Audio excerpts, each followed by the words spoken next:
Aujourd'hui, comment repérer un brassage intrachromosomique dans un lot de drosophiles? Donc c'est un exercice qu'on peut vous donner en ECE où vous avez des plaques de résultats de test cross de drosophiles à compter. Vous devez identifier les phénotypes et dire si c'est un brassage intra ou interchromosomique. Donc finalement identifier si des gènes sont liés ou ne pas liés. Vous pouvez avoir aussi ce genre d'exercice en copy-back à l'écrit. Donc en général, on travaille sur 2 voire 3 gènes. Donc là, j'ai choisi de travailler sur le gène BLAC, situé sur le chromosome numéro 2, sur le gène longueur des ailes, situé également sur le chromosome numéro 2 de la drosophile. Donc au passage, la drosophile n'a que 4 chromosomes. Et sur le chromosome numéro 3, le gène Ebony. Donc comme dans tout exercice de génétique que vous devez faire, vous devez préciser les gènes étudiés. Donc, le premier, toujours écrire au début de votre exercice, le gène longueur des ailes. Donc, vous le présentez, le gène longueur des ailes, il possède 2 allèles. Soit on a les ailes longues, et à ce moment-là, vous mettez votre codage, on va choisir la lettre grand L. Cet allèle est dominant par rapport à l'allèle qui donne des ailes vestigiales et que l'on va coder VG. Alors vous pouvez voir dans certains bouquins, VG+, ce sont les ailes longues, VG-, ce sont les ailes vestigiales. Autre gène, donc le gène couleur du corps. Donc attention précise, BLAC, il y a 3 gènes qui gèrent la couleur du corps chez la drosophile. Celui-là, donc, 2 allèles toujours. Soit on a un corps clair, et donc là on choisit grand G, en fait c'est pour gris, parce que le corps est plus ou moins gris, et petit b pour le corps sombre. Donc grand G est dominant sur petit b. Le troisième gène, donc le gène également couleur du corps, mais cette fois on s'intéresse à Ebony. Donc lui aussi, il a 2 allèles. On a le corps clair à l'âge adulte, il faut faire attention.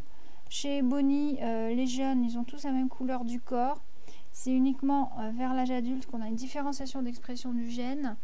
Donc Ebony, corps clair à l'âge adulte, on l'appelle souvent EB+, qui domine sur EB-, qui lui donne un corps sombre adulte.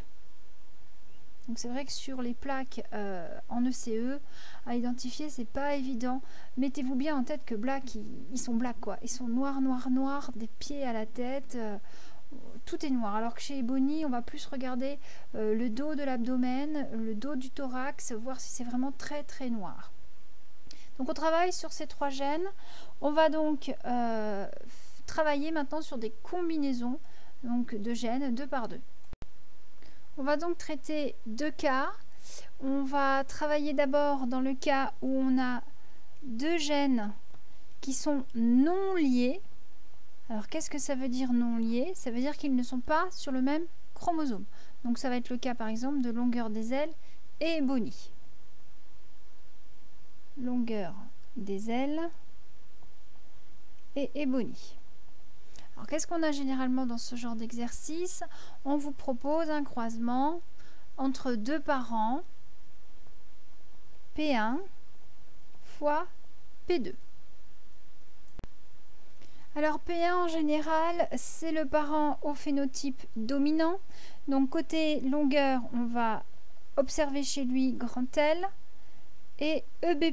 Donc grandes ailes et un corps de couleur claire à l'âge adulte. Donc, si j'écris son génotype, généralement les parents sont homozygotes, donc il a un grand L sur son chromosome, on dessine l'autre chromosome grand L. Donc on dessine les 2 chromosomes et chaque allèle qui sont portés. À côté, il a donc EB+, sur EB+. Voici le génotype de mon premier parent. Pour mon deuxième parent, en général, les P2 sont des parents à caractère récessif. Donc, entre crochets, on écrit le phénotype. Ses parents sont VG, EB-. ils sont forcément homozygotes, ce sont des lignées pures, donc j'écris le génotype. J'ai VG, mes 2 chromosomes VG, EB-, mes 2 chromosomes EB-. Comme ce sont des allèles récessifs, ils doivent exister en 2 exemplaires pour s'exprimer.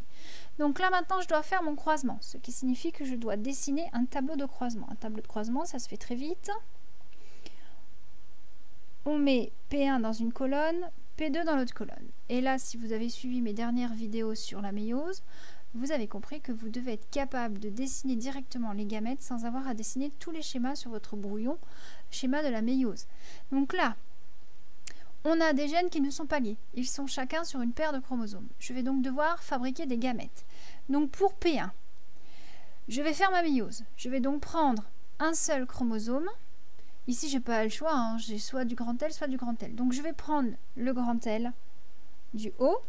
Je vais l'associer, je n'ai pas le choix, avec un EB+, ou cet EB+, là. Donc dans tous les cas, si je fabrique mes gamètes, qu'est-ce que j'ai? J'ai comme combinaison possible grand L, EB+, autre combinaison, grand L, EB+. Voilà pour mon parent 1. Pour mon parent 2 maintenant, eh ben, je suis pareil dans le même cas. Comme il est homozygote, pour les 2 gènes, j'ai forcément VG, EB-. Donc je n'ai que 2 combinaisons possibles. VG, EB- pour un gamète, VG, EB- pour l'autre sorte de gamète. Donc résultat, ma génération est fin. Premier enfant possible. G, L et VG. On met toujours le dominant au-dessus. Donc ici, L et VG. Pour le deuxième gène, j'ai EB+, EB-. EB+ est dominant, je l'écris au-dessus. Voici le génotype de ma première possibilité de croisement. Là, je recommence, j'ai L et VG, EB+, EB-. Finalement, j'obtiens la même chose. Normal, mes 2 gamètes là sont identiques. Dessous, bon bah, j'ai le même gamète qu'en première ligne, donc je vais avoir finalement le même résultat. Donc si je regarde globalement, donc ici, le résultat de mon tableau de croisement me donne, à partir des 2 parents, 4 enfants possibles. C'est la génération F1, F pour fils, première génération issue des parents 1 et 2. Si je regarde bien, donc, j'ai un phénotype LEB+, LEB+, LEB+, LEB+, donc j'ai 100% de phénotype LEB+, qui sont des individus hétérozygotes. J'ai donc 2 versions différentes de chaque gène. Maintenant, si je fais un croisement suivant, en général, on vous demande ce genre de croisement dans un problème du type on a trouvé une mouche avec des ailes longues et un corps noir. On veut savoir si c'est le gène Ebony ou Black. Bon, bah, qu'est-ce que vous faites? Vous émettez des hypothèses, vous prenez le génotype hypothétique de votre F1 et vous allez la croiser en retour. Ça s'appelle faire un croisement en retour parce qu'on remonte d'une génération. On va croiser votre F1 avec un parent double récessif. Donc ça s'appelle le test cross ou back cross, hein, back retour, croisement retour, on retourne en arrière. On l'appelle un F2BC, génération 2 des fils, back cross. Donc qu'est-ce qu'on fait pour un F2BC? Un F2BC, c'est une F1 fois un P2. Donc maintenant, on va tracer notre tableau de croisement pour voir ce que ça donne. Un F2BC avec ces 2 gènes. Donc on reprend cette fois ici F1 et on a notre P2. Donc les P2, on va tout de suite écrire. On se retrouve dans le même cas que dans le tableau précédent. On a VG et EB-. VG et EB-. Je vous rappelle donc que dans les gamètes, ici, il n'y a qu'un seul chromosome de chaque sorte, donc une seule barre avec l'allèle écrit au-dessus. Dans les F1, Et bien les F1 c'est simple, ils sont au-dessus, là, ils sont tous identiques. Donc on a L avec EB+.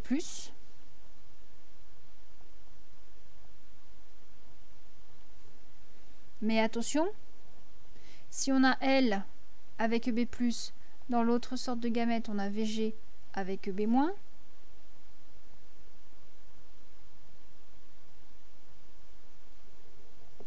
Mais je vous rappelle qu'il y a une répartition aléatoire des chromosomes, donc on aurait très bien pu avoir L avec EB-,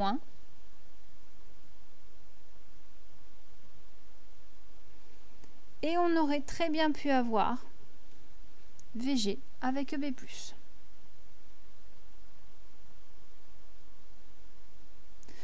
Donc là, on fait nos petits croisements, on associe nos chromosomes, L avec VG, EB+ avec EB-, donc je vous rappelle qu'on met toujours les dominants en haut.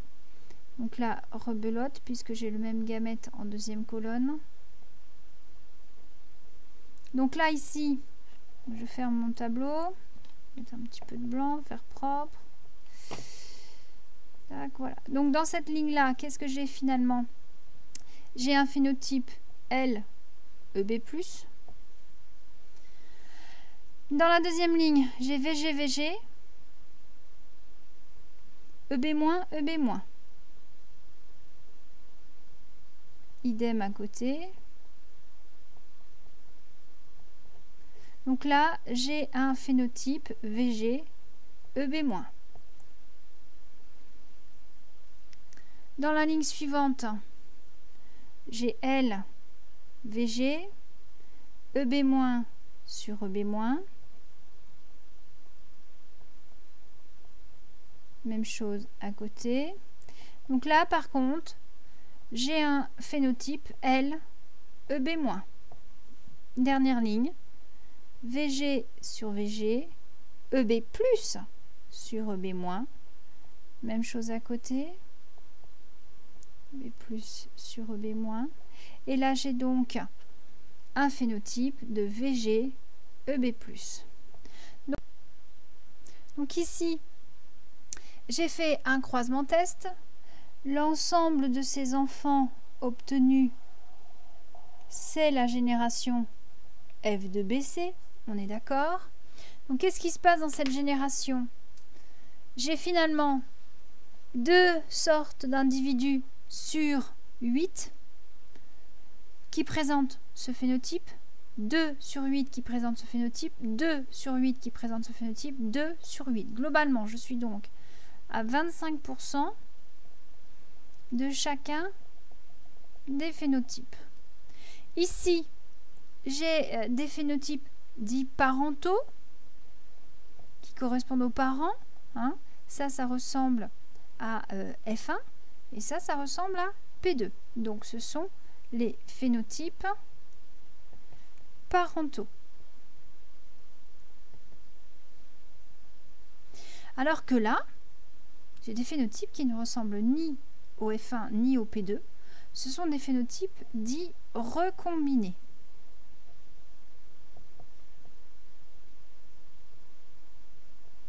On a un mélange de caractères de F1 et de P2 dû à la répartition aléatoire des chromosomes lors de la métaphase 1.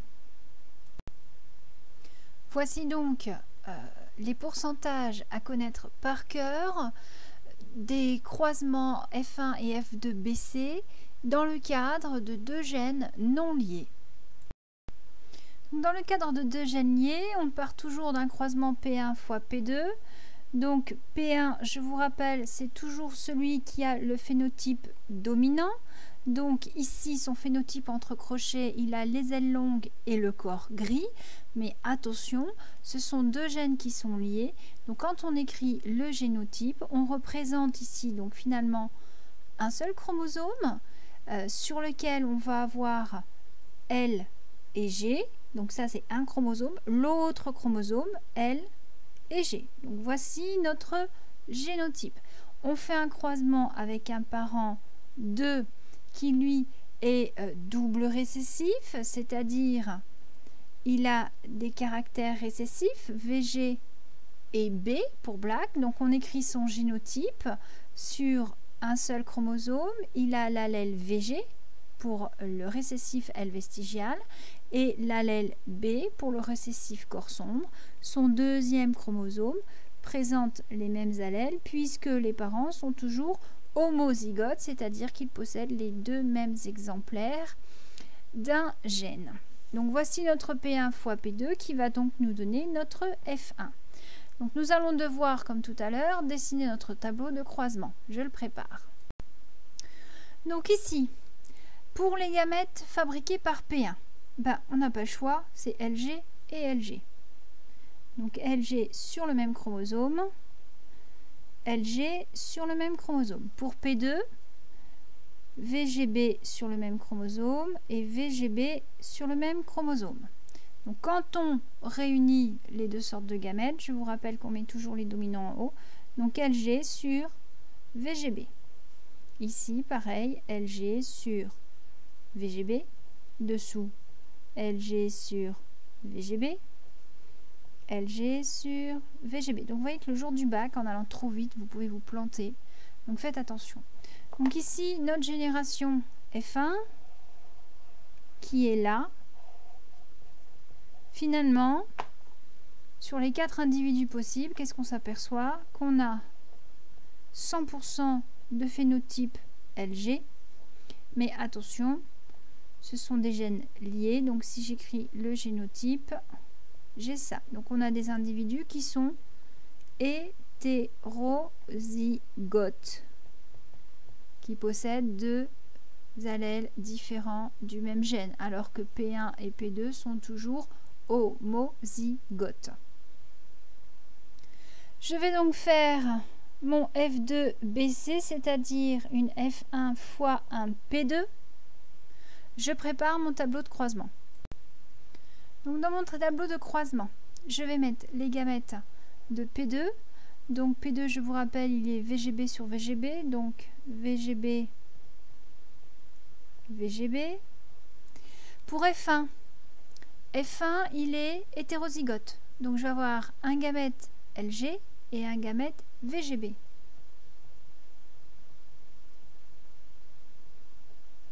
Donc maintenant, je fais mes fécondations. Donc j'ai LG sur VGB, encore LG sur VGB. Là, j'ai VGB sur VGB, VGB sur VGB. Donc dans ma génération F2BC, qu'est-ce que j'ai? Sur 4 individus produits, j'en ai 2 qui possèdent le même génotype. Donc j'ai 50% d'un phénotype LG à génotype LG sur VGB.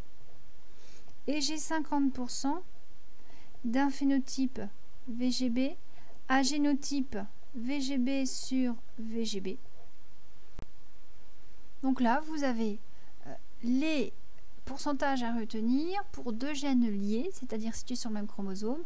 En F1, 100% d'hétérozygote et en F2BC, 50% de phénotype parental dominant et 50% de phénotype parental récessif. Donc ici du P2 et là du F1. Bon, vous allez me dire tout ça c'est bien, mais à quoi ça me sert? Et en TP comme à l'écrit, on peut vous donner des résultats de F2BC et c'est à vous de dire, en étudiant ces résultats, si vous reconnaissez un croisement montrant des gènes qui sont non liés. Donc à ce moment-là, vous avez un simple brassage interchromosomique, soit vous avez des gènes qui sont liés. Alors, pour ceux qui ont l'habitude de travailler, le 50% là, il est très rare. Qu'est-ce qu'on observe en général quand on a des gènes qui sont liés? Si les gènes sont liés, sont très proches l'un de l'autre, et s'il y a un crossing over qui se fait, on va avoir une séparation de ces deux gènes qui étaient côte à côte sur le même chromosome en raison du crossing over qui a pu se faire et séparer les deux gènes. Et ça va se ressentir au niveau des pourcentages. On ne trouvera plus les 2 fois 50%. On verra des faibles pourcentages, donc quelques individus qui présentent une combinaison de caractères particulière parce qu'ils ont fait un crossing over. Donc ici, une petite étude de cas. On vous fait travailler sur le gène longueur des ailes, donc je ne l'ai pas réécrit, mais le gène en plus sépia, donc grand B donne des yeux rouges, qui est dominant sur SE qui donne des yeux bruns. On a fait un F2BC et on vous donne cette plaque à compter et on vous demande de déterminer si les deux gènes sont liés ou pas.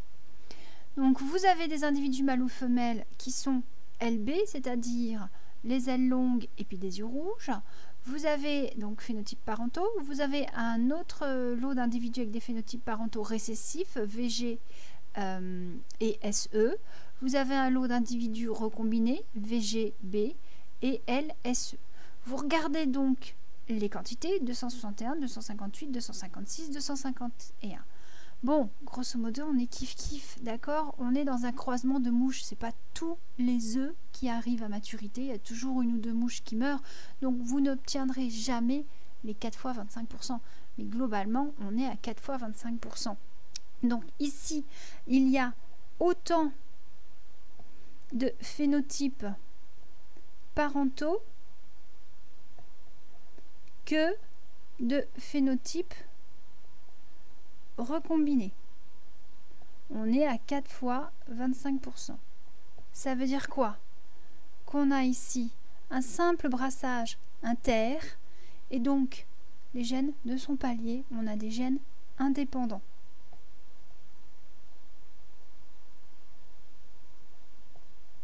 Voilà. Donc étude de cas numéro 2, on va travailler sur les gènes des ailes et un gène couleur du corps. Alors on ne sait pas lequel c'est, ebony ou black. On fait un premier croisement, on prend une femelle F1 qu'on croise avec un mâle P2. On obtient mâle ou femelle individu L clair, je vais mettre clair, donc là j'en ai 415. On fait aussi un lot qu'on compte mâle ou femelle L et sombre, on en a 88. J'ai un lot de mâles ou de femelles où j'ai des ailes vestigiales et un corps clair, là j'en ai 92. Et j'ai un lot de mâles ou femelles qui est vestigial et sombre. Et là, j'en ai 405. Voici mon résultat. Donc là, je ne sais pas si c'est corps clair ou sombre dû à ebony, qui est sur le chromosome numéro 3, ou à black, qui est le chromosome numéro 2. Si j'avais les ailes longues et ebony, ils sont sur 2 chromosomes différents, je devrais en toute logique avoir 4 fois 25%. Par contre, là, regardez mes pourcentages, j'ai environ du 40% et un peu moins de 10%. Donc là, j'ai quelque chose de particulier. Je ne suis pas dans le brassage interchromosomique. Pourtant, j'ai 4 phénotypes différents, des phénotypes recombinés, des phénotypes parentaux. Je ne suis pas dans un F2BC classique de 2 gènes liés. Alors, qu'est-ce qui se passe? Eh bien, je suis dans le cas de 2 gènes qui sont liés et qui ont subi un crossing over. J'ai environ 40% et 40% pour les 2 phénotypes parentaux et 10% pour les 2 phénotypes recombinés. Donc là, qu'est-ce que ça signifie? Que j'ai eu un crossing over, c'est-à-dire que j'ai 2 gènes qui sont liés. Donc dans vos résultats de comptage d'exercice ou de CE, si vous trouvez les phénotypes parentaux à 40%, les phénotypes recombinés à moins de 10%, vous êtes dans le cadre absolu de 2 gènes qui sont liés et qui ont fait un échange de matériel génétique par crossing over. Alors, phénomène particulier, les crossing over ne se déroulent pas chez le mâle. Si on prend une F1 mâle et donc la double récessive femelle, on est dans un F2BC, on s'aperçoit qu'on obtient les 50% de phénotypes parentaux F1 et les 50% de phénotypes parentaux récessifs. Donc là, on est dans le cas d'un croisement théorique sans crossing over, les fameuses 50%. Donc quand vous faites un croisement en prenant une F1 femelle, vous pouvez avoir des crossing over, et si vous faites un croisement avec une F1 mâle, vous n'aurez pas de crossing over. Particularité donc des drosophiles.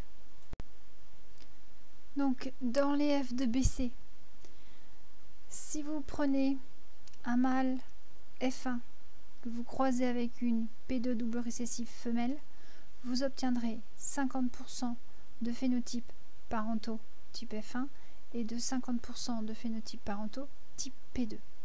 Si vous faites un F2BC en inversant mâle et femelle, c'est-à-dire que vous prenez une F1 femelle et vous la croisez avec un P2 double récessif mâle, vous aurez 40% des phénotypes parentaux et environ 10% de phénotypes recombinés. Le crossing over existe chez la femelle F1. Le CO n'existe pas chez le mâle F1. Voilà, donc la petite nuance à surveiller lors des exercices quand on vous indique le sexe des individus. Savoir à quoi vous allez vous attendre. Donc à retenir, en F2BC, 4 fois 25%, autant de phénotypes parentaux que de recombinés, on est dans le simple cas d'un brassage interchromosomique, on a des gènes qui sont non liés sur des chromosomes différents.